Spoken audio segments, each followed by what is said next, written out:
വാഹന പരിശോധനയ്ക്കിടെ പോലീസ് ഉദ്യോഗസ്ഥൻ ഡ്രൈവറുടെ മുഖത്ത് അടിച്ചതായി പരാതി. മഞ്ചേരിയിൽ വെച്ച് പൈത്തിനിപ്പറമ്പ് സ്വദേശി ജാഫറിനാണ് മർദ്ദനമേറ്റത്. കാക്കിയിട്ടില്ലെന്ന് പറഞ്ഞായിരുന്നു മർദ്ദനം.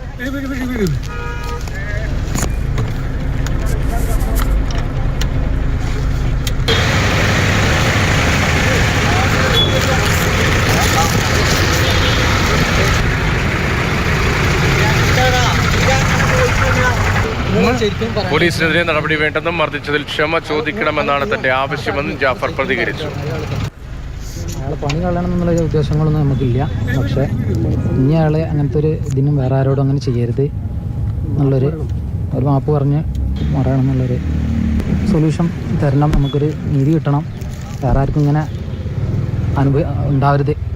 അയാൾ ജോലി കളയണമെന്നില്ല. നമുക്ക് അങ്ങനത്തെ ഇതൊന്നുമില്ല. അയാളും ജീവിക്കേണ്ട ആളല്ലേ, നമുക്കും കുടുംബം. ഞാൻ അത് അയാളോടൊക്കെ പറഞ്ഞ അയാളോട് സ്റ്റേഷനിൽ ഞാൻ നല്ല രീതിയിൽ കയ്യെ കൊടുത്ത് കണ്ടാണ് പോകുന്നത്.